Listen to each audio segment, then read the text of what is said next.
मथुरा रात में पहुंचे। इन लोगों ने वहां जो कार्यक्रम हुआ, परिस्थिति बिल्कुल अनुकूल नहीं थी।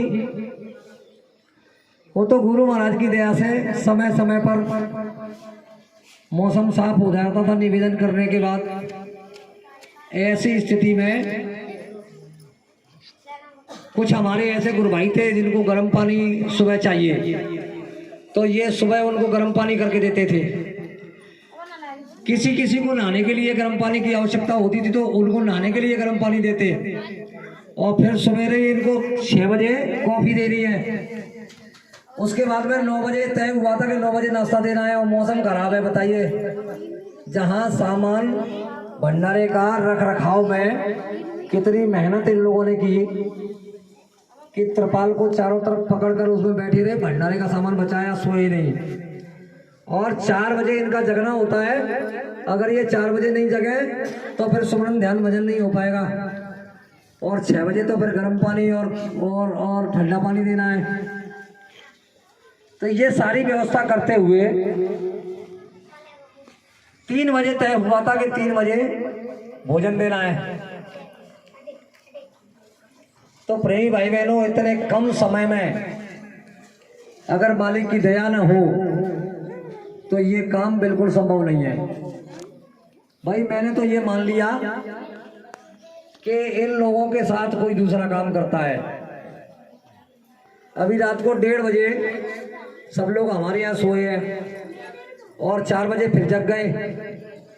और ये सागर वाले प्रेमी तो रात को वहां मुरैना 4 बजे आए, फिर इनको लेने के लिए गए। ये यहाँ आए, अपना नहाए धोए फ्रेश हुए, यहाँ की तैयारी में लग गए।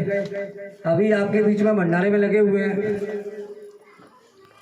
कम समय में समय पर भंडारा देना, ये गुरु महाराज से बराबर निवेदन करते रहते हैं कि हुजूर ऐसी दया करना कि हम समय पे और संगत को भोजन प्रसाद दे सकें। तो मालिक की दया से जो समय निर्धारित कर लेते हैं उस समय में ये किसी को प्रवेश भी नहीं देते भंडारे में। बिना इनकी आज्ञा के किसी को भी प्रवेश नहीं है, क्योंकि ये बिल्कुल पाक साफ सात्विक भोजन बनाते हैं। इनकी सब्जी में न लाल मिर्ची पड़ती है, न हरी मिर्ची पड़ती है। जैसे केंद्रीय भंडारे में, केंद्रीय भंडारे का नाम सुना है? कहाँ चलता था केंद्रीय भंडारा? केंद्रीय भंडारा कहाँ चलता था प्रेमी भाई बहनों?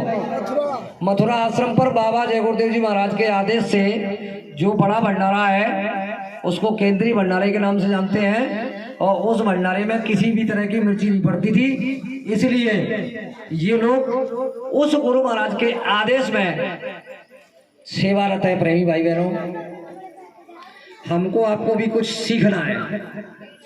देखिए, इन सबके मास्क लगे हुए हैं।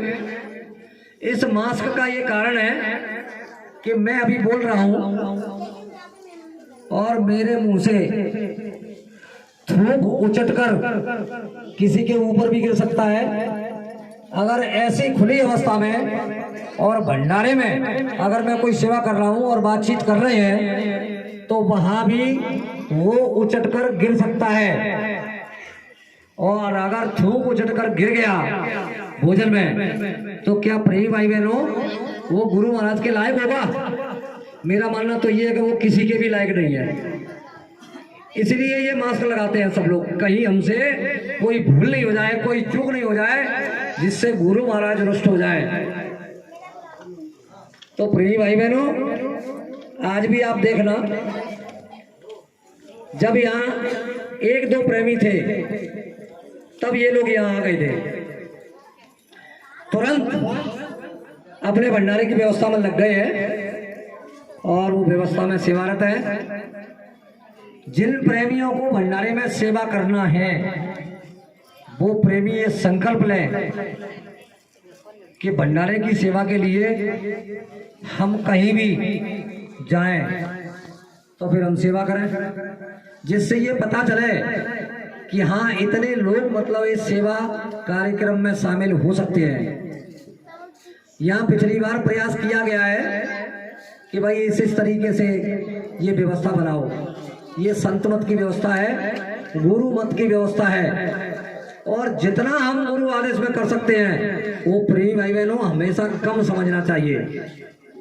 और उसी के साथ साथ बराबर सुमरन ध्यान भजन करें। समय का कोई ठिकाना नहीं है। सेवादार भाइयों से मेरा आग्रह है कि आप अपनी सेवा में जा सकते हैं।